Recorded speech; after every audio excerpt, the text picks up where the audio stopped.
Hello my friends, it's the Game Boy Geek here, and today we're honoring the late great Sid Sackson, who is affectionately known as the grandfather of game design, and thought by many to be the best US-born game designer.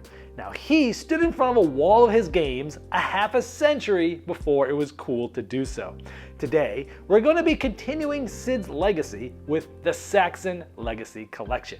There's actually two of them. Now today, we're going to be highlighting the blue box. Now Eagle Gryphon Games has access to many of Sackson's journals and notebooks, and from those, they found the best games that had never been published. Two of those are in this collection. I'm the Boss, the dice game, is a spin-off of his popular classic negotiation board game, I'm the Boss. The other is a trick-taking game called Banana Blitz. Also in this collection is Scope, which is a bingo variant that Sackson had designed for folks at the VA hospital in New York at 24th Street that he visited and can be played with any number of people. And it adds a bit of a strategy to the classic game of bingo. So I'm going to show you how the game works, and I'll see you on the other side.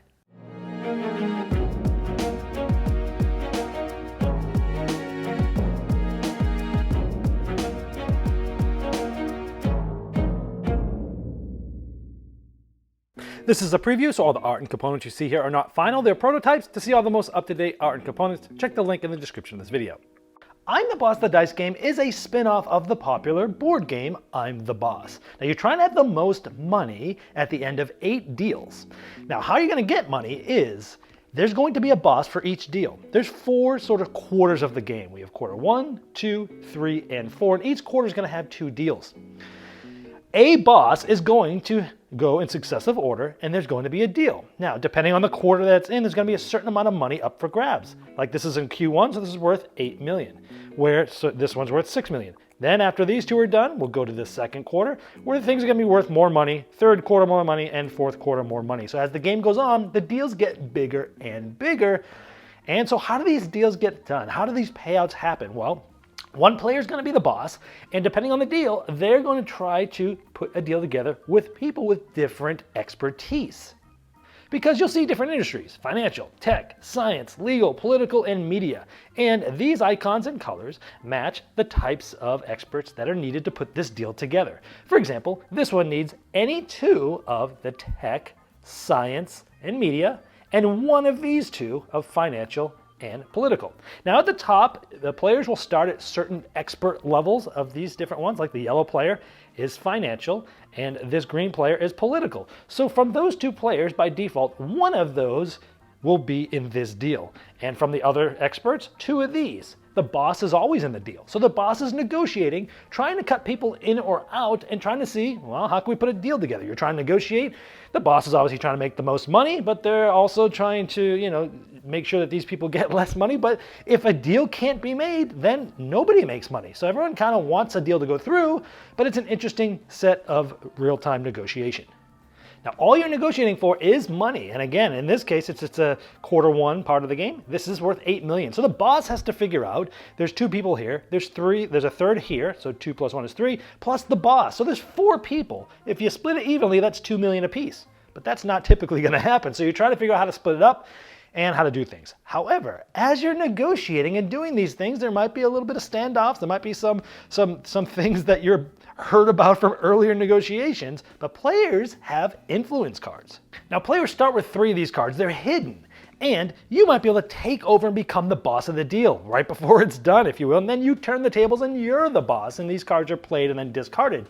You might become a substitute as the legal. So if a specific deal needed a legal person, you could put this card down and now you could act as the legal expert as opposed to the one who's really the expert and sort of undercut them and such like that. Sometimes you can even freeze out and make sure that that player cannot participate in that deal. All sorts of different card play that you can do to change things up. So again, the game is going to be 8 deals long. Whoever has the most money at the end wins. So how do we facilitate this? Because everything I've explained so far is very similar to the game this was based off of, which is I'm the Boss. But let's show you how this is very different. Turns are taken in clockwise order, and each player on your turn, you're going to roll the 6 dice. Now you can re-roll up to 2 more times for a total of 3 rolls. And you can keep the dice that you want. So maybe I want to keep these 2, and I re-roll those. And after that roll, I want to keep these 2 reds and roll these other 2. And let's say after my final roll, it looks like this. Now for each of these red media, I'm able to move up the media track. So there's 3 of those, so I can move up to 3. Now by the way, if I ever get to the top of this, whoever's in the lead comes completely off, just like that. So let's say I'm like this. And over the course of the game, there can be multiple players on the same track. So if I ended up taking this person off, they would come all the way off and everyone else sort of stays. This is a way that you're sort of jockeying for position as to which expert you're at. And if you ever become the expert in the same color as your player token, you actually get to draw 2 of those influence cards, which is pretty cool. But let's say in this case, I just decided to take 3, so now I'm trying to work my way up to be the expert in media. Now, the stars allow you to do a few different things. One is I could use these stars to actually move up these tracks. So I could go up 1 more in media and 1 more, in this case, in science, if I wanted to. Now, I also am going to go up 1 in political here because of this. So you can decide what to do with these stars. Now, again, those stars, you can move up those tracks as 1, just like using it. Or, for each of these stars, you could draw a influence card. Now, you can only have a total of 7 influence cards by the end of your turn, but again, these things do all sorts of different things, like negating the effect of a card just played by stopping it, or moving your token up 4 spaces on a specific track, like in this case, financial, or moving your token 2 spaces on 2 different tracks, or this can be, you can be an expert in any deal. These things do all sorts of different things. Now, instead of using these to go up the tracks or to gain a card, you can actually save 1 of these stars for later. You actually get a star token that you can use on your next turn amongst other stars that you roll. However, if you rolled 3 stars, or if you rolled 2 and you had 1 saved from the previous round, that's how you become the boss and you start one of the negotiations for the deal that is the next up. In this case, it's the first deal of the game. So 3 stars get you to be the boss and start a deal, and the other stars allow you to do those different things that I mentioned. Now, if you're not able to successfully put together a deal, it gets discarded and a new one comes out. But remember, after 8 successive deals that are done, then that ends the game. And as you get further and further in the game, the money increases. And after you're done with your turn, you pass the dice to the left and they take a turn. And this is how it might look maybe almost halfway through, where people are jockeying for position and all the different expert tracks. And again, whoever has the most money in the end wins. Now, about the negotiating, again, you're negotiating basically just money, and anything that you negotiate, you must honor. And some of the cards actually have sort of wild experts. Like this is 4 of them, but it's always different, 4 different ones. And so those are different sort of wrinkles into the negotiation as well. And money are going to be little cards, and you can actually stack these. It must be visible, but you can sort of try to hide what you have below there. There's actually a picture of the late, great Sid Sackson. Banana Blitz is a trick-taking game where you're trying to have the least amount of points when the game ends. There's 4 main suits, all going from 1 through 12, and then there's 4 fruit salad cards. Think of them as any fruit. They're sort of a wild. Someone will lead with a suit, and every other player has to follow if they can by default. And this player didn't have any grapes, so they played a banana. Now, whoever played the highest of the lead suit, like this player, collects all the cards, which you think might be good because they get to lead this in the next trick. However, every banana you collect is a point. And remember, you're trying to have the least amount of points at the end of the game, so this person doesn't really want to collect bananas. So this player leads again with apples, the rest follow, and even if you can follow, you can play one of the fruit salads, which again is wild, so it acts as an apple, so this player is going to win. However, this counts as a banana for scoring, so why would you want to collect bananas? Well, they might want to lead the next trick. But there's another reason why you might actually want to collect bananas, even though they're positive points, which you're trying to avoid. Because once the round's over, every player's going to get positive points for bananas, which you're trying to avoid. Remember, fruit salads are those. But if you're able to get 12 or more bananas, and the fruit salads count as those, you get to subtract that many cards from your points. So in this case, I got minus 12.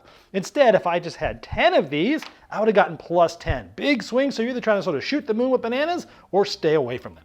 And there's 2 more twists. The rotten apple doubles the amount of points you get. So in this case, I would have gotten 10, I actually get 20. But if I had the rotten apple with a banana blitz, then instead of getting the minus 12 for the 12 bananas, I actually get to double that, minus 24 points.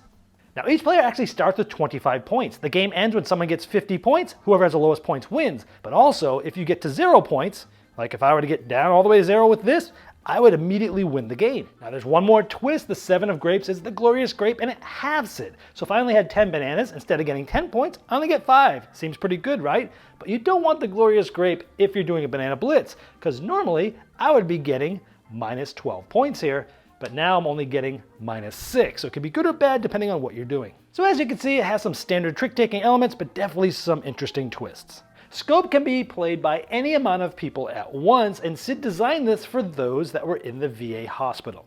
Now this is a thinkier, more strategic version of, say, a bingo style game, where what's going to happen is someone's going to flip over a card and mention the number to everybody.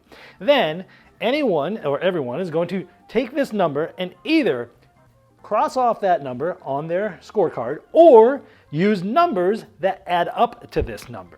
So I can cross off one of these 8s, or I can cross off, let's say, the 5, the 2, and the 1, because they add up to 8, and they all have to be vertically or horizontally adjacent to each other when you do that. Once everyone's done that, they'll flip over another card.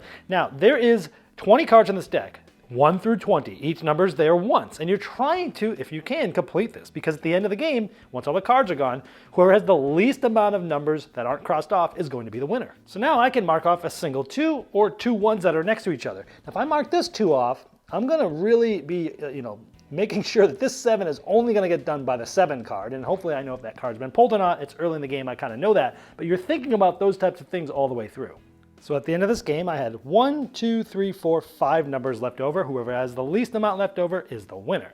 There's also a B side of the sheet, which scrambles up the numbers, so it's a little bit different of a puzzle. And you can play an advanced variant where the cards that are drawn are left face up so that you can see for sure what's already been pulled and what hasn't. So it takes the memory element out, but gives you a little bit more strategic thinking.